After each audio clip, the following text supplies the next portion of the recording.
जिल्ह्यात असूनही अनेकदा माझ्या तब्येतीच्या कारणामुळे बोलू शकत नव्हतो. आज आपल्या सर्वांना बोलवलंय, आपण सर्वजण आलात त्याबद्दल आपल्या सर्वांचे मनापासून आभार मानतो. परवा दिवशी आपल्या या बीड जिल्ह्यात पुन्हा संबंध माणुसकीला काळीमा फासणारी घटना घडली आणि फार मोठा उच्चागुरू जो स्वतः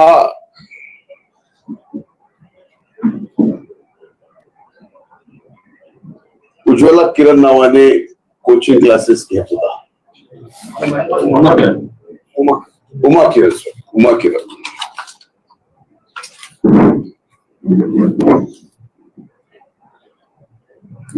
परवा दिवशी ही घटना बाहेर आली त्यावेळेस कळालं की एका आपल्या भगिनीला 1 वर्षापासून तिचा लैंगिक छळ केला जातो. 1 वर्ष आमची ती भगिनी लैंगिक क्षण सगळं सहन करते आणि करणारा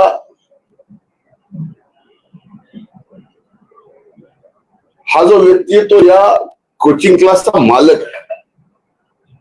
1 नाही 2 व्यक्ती आहेत. विजय पवारचं नाव आहे आणि खाटोडे नावाचे हे 2 खाटोकर.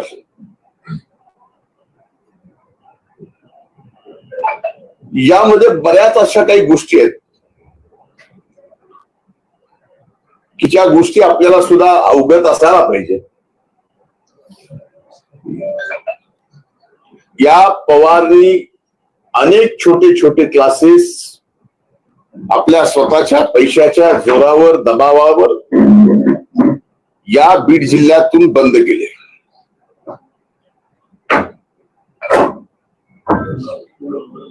आणखीन काही माहिती आपल्याला देतोय. रात्री गुन्हा नोंद झाला. गुन्हा नोंद झाला त्या दिवशी 11 वाजता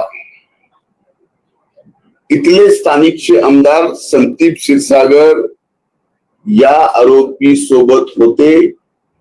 हे पोलीस तपासात येणं आवश्यक आहे. ते का होते, काय असं कारण आहे, काय त्यांचे कनेक्शन आहेत, फायनान्शियल आहेत, नॉन फायनान्शियल आहेत, क्लासमेट आहेत, काय नेमके.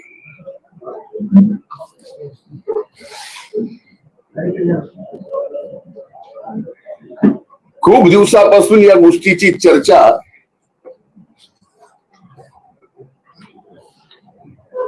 या क्लासेसच्या बाबतीत दबून होती की इथं मुलींवर अत्याचार होतोय, लैंगिक अत्याचार होतोय, अल्पवयीन मुलीवर लैंगिक अत्याचार होतोय. आणि हे होत असताना फक्त आपली इज्जत वेशीला टांगली जाऊ नये म्हणून अनेक कुटुंबातल्या लोकांनी ब्र म्हणून सुद्धा या अशा प्रकरणावर आवाज उठवला नाही किंवा आजही असे प्रकरण त्यांच्याकडनं चालू झाले असतील. अशा अनेक भगिनी आमच्या असतील की ज्यांचा छळ यांनी केला पण त्यांनी 1 अक्षराने सुद्धा पुढे कुठे आले नाहीत. का तर आपली इज्जत बळी. शेवटी इज्जतीला सगळेजण घाबरतात.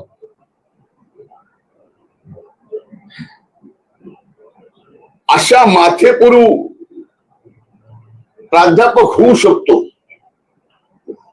हाच माझ्यासाठी एक फार मोठा विषय आहे. आज ज्यावेळेस मी माझ्या त्या भगिनीच्या वडिलांना जाऊन भेटून आलो, त्यांच्या वेदना पाहिल्यानंतर स्वाभाविकच ज्या कुटुंबात असं घडतं आपली मुलगी आपल्या समोर त्यावेळेस असते आणि तिच्यासोबत 1 वर्ष लैंगिक त्रास झाल्यानंतर त्यांची जी भावना आहे गोष्टी माझ्यासारख्याला तर सहन झाले. इतक्या नीच व्यक्तीला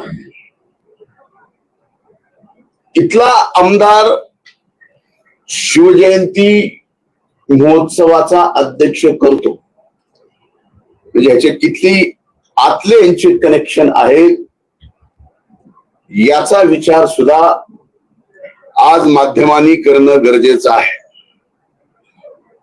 या राजकीय आश्रयामुळंच या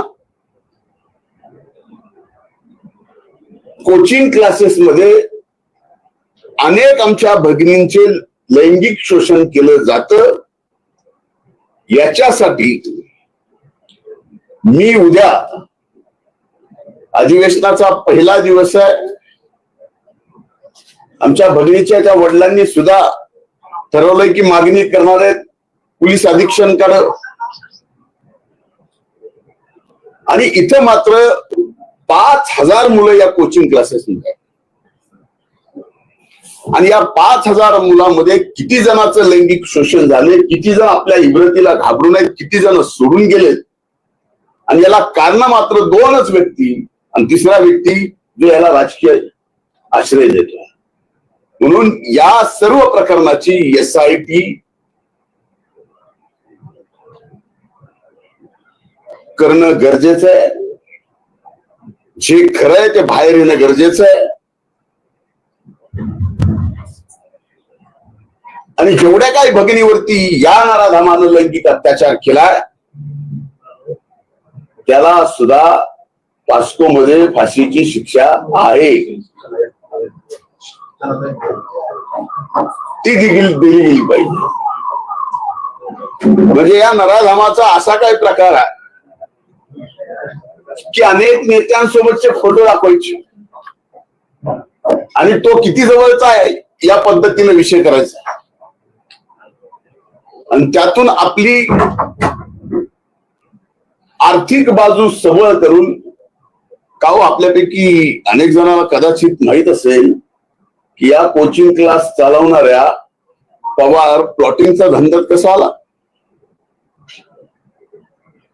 आता जे स्कूलचं बांधकाम त्याचं चालू आहे ते रेड झोन मध्ये कसं चालू आहे. रेड झोन मध्ये एखाद्या सामान्य कोचिंग क्लासेस घेणाऱ्या प्राध्यापकाला रेड झोन मध्ये बांधायची परवानगी मिळती कशी. याच्या मागे नक्कीच तुम्हाला राजकीय आश्रय वाटत नाही. आणि जर ते राजकीय आश्रय असेल तर तो नेमका काय आहे, तो आर्थिक आहे का आणखीन याच्यातून काही वेगळं आहे. जसं जसं पुढे होईल प्रकरण जाईल तसं तसं या कोचिंग क्लासवर काय काय धंदे होतात हे सुद्धा पुढे येईल. कदाचित हे आपल्यापैकी अनेक जणांना माहिती असतील, पण जाऊ द्या, आपल्याला काय करायचंय हे थोडंच आपल्यासाठी महत्वाचं आहे, म्हणून आपल्याकडून विषय तो गळाला जाऊ शकतो. तर माझी हात जोडून विनंती आहे, असेच काही नराधम आहेत की ज्यांच्या अशा प्रकारामुळं आज भगिनी सुरक्षित नाही. मी आदरणीय माननीय मुख्यमंत्र्यांना विचारणार आहे की नवीन SP आल्यानंतर या बीड जिल्ह्यामध्ये सर्व काही अलबेल होणार असा आपल्या सगळ्यांचा समज होता.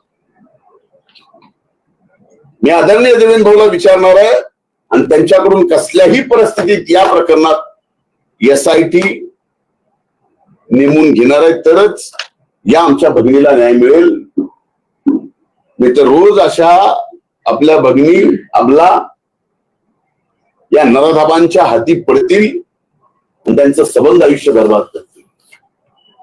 आज त्या भगिनीच्या वडिलांनी डोळ्यात अश्रू आणून काय सांगितलं म्हणजे आमची अवस्था माझ्या मुलीने पाहिल्यानंतर तिला असं वाटलं की आता आम्ही आमच्या जीवाचं काहीतरी बरा वाईट करतोय इज्जतीसाठी, म्हणून मी हिंमत करून पोलीस स्टेशनला या ठिकाणी जाऊन खरं आहे ते सगळं काही सांगितलं. कुणाच्या घरात आपल्याला या सर्व गोष्टी व्हाव्यात असं वाटतं. एक महत्वाचा, ज्या दिवशी ही घटना घडली त्या दिवशीच्या 3 लोकांचे सीडीआर काढणं फार आवश्यक आहे.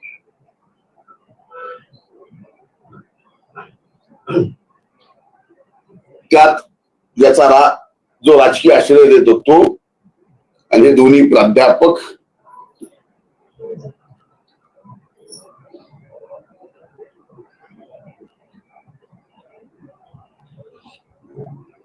आणि आता सुद्धा ज्या पद्धतीने तपास चाललाय, मी जी काय माहिती घेतली एसपी कडनं, तो तपास या नराधमांना कन्व्हिक्शनला नेईल असं मला प्रथम दर्शनी तर वाटत नाही. दुर्दैव आहे बघा, या प्रकरणांचं नाव, आपल्या खानदानाचं नाव पूर्णपणानं बदनाम होऊ नये म्हणून तर पुढे सुद्धा येऊ शकत नाही.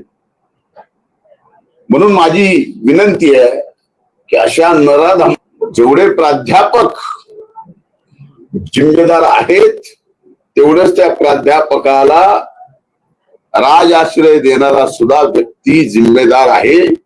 त्यांचे सीडीआर काढणं सुद्धा या ठिकाणी आवश्यक आहे. उद्या आईचे वडील एसपी ऑफिसला जाऊन वेगळ्या तपासाच्या बाबतीमध्ये ते स्वतः खुद त्यांच्या अधिकारात ते निवेदन करतील.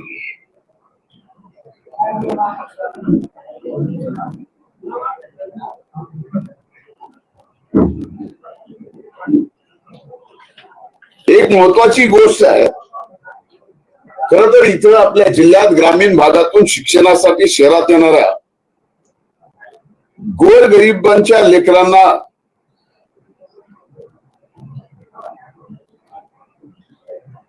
फीस कमी करण्याच्या आमिष दाखवून वाम मार्गाला लावण्याचे काम सुद्धा या ठिकाणी झालेलं आहे. ही जबाबदारीपूर्वक मी आपल्याला सांगतो. तुम्ही जर बोलतो जबाबदारीपूर्वक, मी कधी आयुष्यात युटर्न घेतलेला नाही. जे बोललोय ते बोललोय, ते पुरावा सहित येणाऱ्या काळात आपल्याला दिसेल. पवार सारख्या एजंट मार्फत केलेल्या तक्रारीचे 10-15 फोन, पवारच्या एजंट मार्फत 10-15 फोन तिच्या आईवडिलाला गेले. पालक इज्जतीसाठी मीडिया समोर यायला तयार नाही. ते आमचे नाव ओपन करू नका या अटीवर आम्हाला माहिती सांगतात. म्हणजे किती जण असतील बघा. 3 दिवसामध्ये जर 20 फोन, एक भगिनी आपल्यावर अत्याचार होतो म्हणून पुढे येते, पोलिसांकडे जाते, तक्रार देते, त्याच्यानंतर आई वडिलांना 20 फोन येतात की फक्त आमचं नाव ओपन करू नका, आम्ही आपल्याला माहिती देतो. हा किती भयंकर प्रकार आहे. कुणी करावा? आपल्या आमदाराला, त्याच्या फायनान्शियल पार्टनरला शोभत.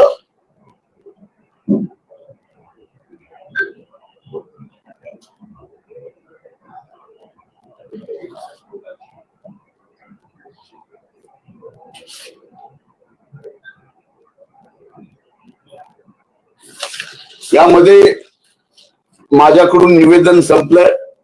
मी उद्याच माननीय मुख्यमंत्री महोदयांना SIT ची मागणी यात करणार आहे आणि एक महिला IPS अधिकारी यांच्या माध्यमातूनच या किरण पवारांच्या, विजय पवाराच्या त्यांच्यावर राजकीय आश्रय असणाऱ्या स्थानिक आमदाराचा आणि एकूणच कोचिंग क्लासेसच्या बाबतीमध्ये चौकशी होणं गरजेचं आहे. त्या कोचिंग क्लासच्या मालकाच्या मुलीला 2 टर्म मध्ये MITला नीटला 300 मार्क पडतात. आणि फायनलला दोन्हीचं टोटल मिळून 700 मार्क पडते. म्हणजे मध्ये जे नीटचा घोटाळा ज्या ठिकाणी संबंध देशभर आपल्याला पाडून आला, याच्यात सुद्धा हे सामील आहे. आणि हे सुद्धा मी अतिशय जबाबदारीपूर्वक बोलतोय. माझं निवेदन इथं संपलंय आणि माझी एवढीच हात जोडून कळकळीची विनंती आहे आपल्या सर्वांना. आपलं माध्यम लोकशाहीमध्ये चौथं स्तंभ आहे. मी 150 दिवस अनुभवलाय आणि 150 दिवसानंतर मी बोललोय. हात जोडून आजही बोलायची अशी घटना झाली नसती तर कदाचित मी आजही बोललो नसतो. पण आपल्या घरातली ही अबला मुलगी, आपल्या घरातली आपली बहीण आहे, आपली लेक आहे, समजून तिला न्याय देण्यासाठी आपण सर्वांनी प्रयत्न करावा, एवढीच हात जोडून माझी आपल्या सर्वांना विनंती आहे. धन्यवाद. राईट हँड असल्याचा आरोप करण्यात आलेला होता. जे प्राध्यापक त्यांना अटक करण्यात आली, राईट हँड आहे आमदार संदीप क्षीरसागर. ते आपल्याला तेच सांगितलं ना की संदीप क्षीरसागर आणि या दोन्ही आरोपीचे CDR काढा. ज्या दिवशी ही घटना FIR घडली त्याच्या वेळेस 11 वाजता हे संदीप क्षीरसागर क्लासेसच्या तिथं होते. ते स्पॉट आयडेंटिफिकेशन सुद्धा काढता येतं पोलिसांनी ठरवल्यावर, ते सुद्धा निघेल.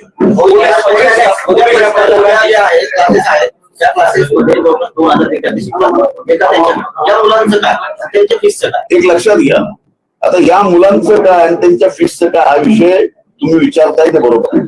ते प्रायव्हेट कोचिंग आहे, यांना काय नियम आहेत? यांना काही नियम नाही. बेभानपणे कुठं काही चालू आहे.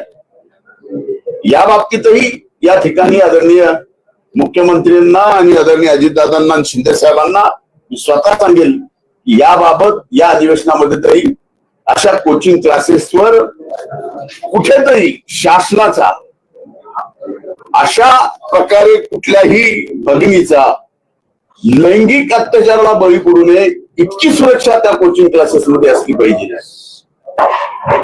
फीसच्या बाबतीत एक फॉर्मेट असला पाहिजे. या बाबतीत पण बोल पोलीस दलावर तुम्ही प्रश्न करताय, कारण बीडमधील कायदा व सुव्यवस्था सुधारण्यासाठी पोलीस अधीक्षकांची नियुक्ती या ठिकाणी करण्यात आली. परंतु तरी देखील या प्रकरणाचा तपास व्यवस्थित झाला नसल्याचं झाला. जे गोष्ट प्रथमदर्शनी मला दिसते त्या प्रथमदर्शनी तपासामध्ये दिसते आरोपी 2 पकडून विषय होत नसतो.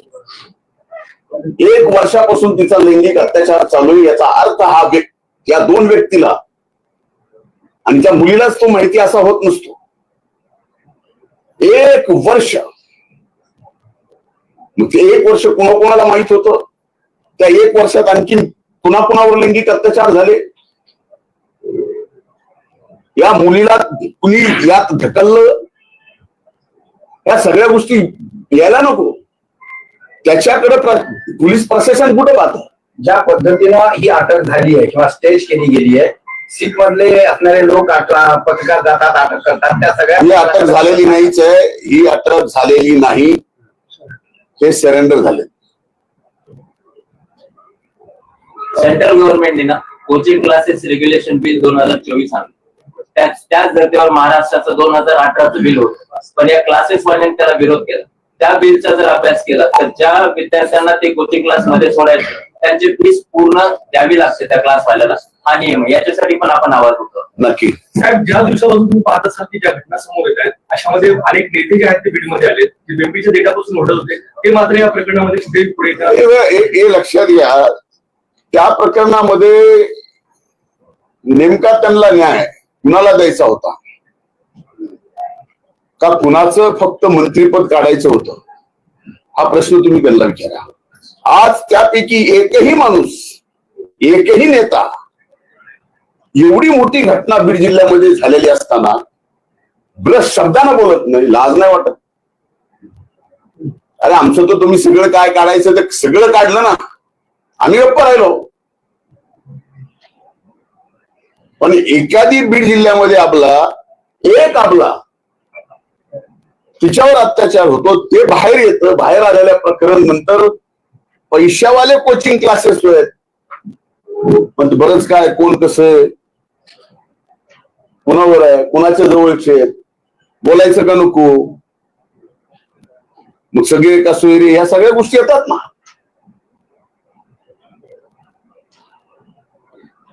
पण एक आहे, कुणी लोकप्रतिनिधी असला तर कमीत कमी त्याच्या अंगात मरेपर्यंत न्यायाची चाड आणि अन्यायाची चीड असली पाहिजे. त्या भूमिकेतून आज मी इथं आलेलो. धन्यवाद.